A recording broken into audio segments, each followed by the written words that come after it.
Hi, this is Kemi again. Welcome again to my Avendina YouTube channel. As I promised in the last video, I'm going to take you step by step through all these measurements to help you become better seamstresses and designers.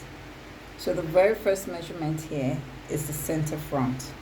So I'm going to go in details to explain to you what the center front is. So your center front usually, so for my clients all over the world, if you want to take the measurement and you are home alone, the best thing to do is to put on a fitted top like I have. And so if you notice, every fitted top will have a joining at the shoulder. So it guides you as to where your shoulder, because I know you haven't been trained.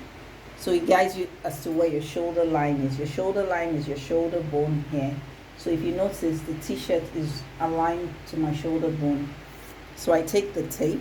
Usually you want to use the big numbers, which is the inches.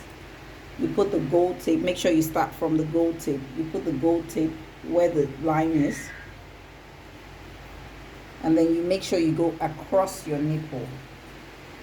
And then usually for some people it's easy to detect where your center front measurement ends. For some people, you naturally have a curve that goes in here, and that tells you that's where your waist is. So your center front is basically from your shoulder to your waistline.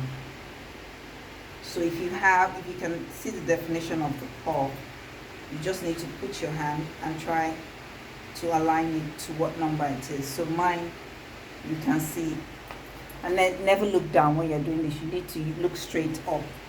If you're alone at home, you want to use a mirror, so it shows you what number. So mine, I already know, is 16. So you want to hold it there, and that's where your waistline is. So if you want to do any cut for a dress, a top, and you want it to have a nice fit, it's best to angle it to where your waist goes in, so it actually defines your figure. You know how some people want to cinch in their waist, or they want to define their waist. A lot of seamstresses, teachers make the mistake and say your waistline is all the way down at your belly button. So imagine if I was making a fitted dress for myself.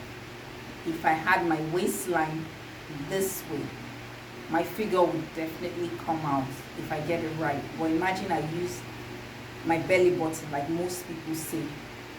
Then I just get a straight figure, and then the definition of my waist would not show, because then this is my belly button, and they will teach you that your waistline is at your belly button, and you tell the difference. Imagine I made my dress up to here, and then whatever I wanted to do started from here.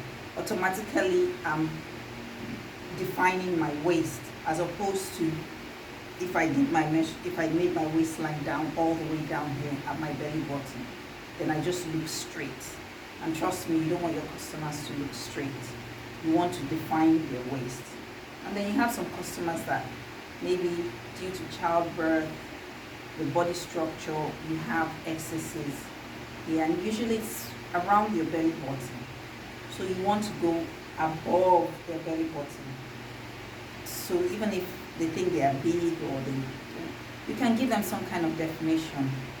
So you always want to aim at their high waist. Their high waist is, so most of the excess fat or excess body weight would usually be here. So you want to stop the center front here. And then you're trying to do a peplum, or you're trying to do bottom of the dress, you start from there. So I'm going to go over it again. Shoulder, across your nipple to your high waist. And then sometimes if you're not sure, for someone about my height, not too tall, you probably have 16 or 15 and a half. So sometimes your bust too also affects your half length. So if you're a very busty person, you know, like if you see, if I'm taking the tape, so imagine I have this big boobs, it will go across, and then that could make it higher. But usually for someone between the size 8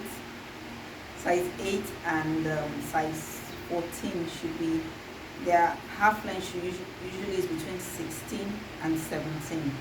when you have someone that is a size 12 and you have a half length of 18 or 18 and a half, then you know something is wrong. You want to check it.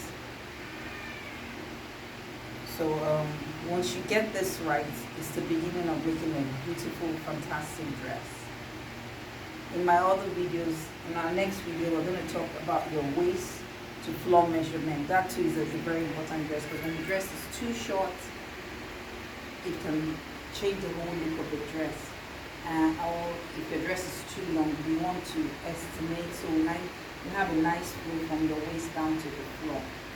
I look forward to seeing you guys in my next video and impacting more knowledge and exchanging more knowledge. I hope I've explained to you, and if you have any questions, please send me a message, DM me, and I'll be happy to answer all your questions. Thank you for your time.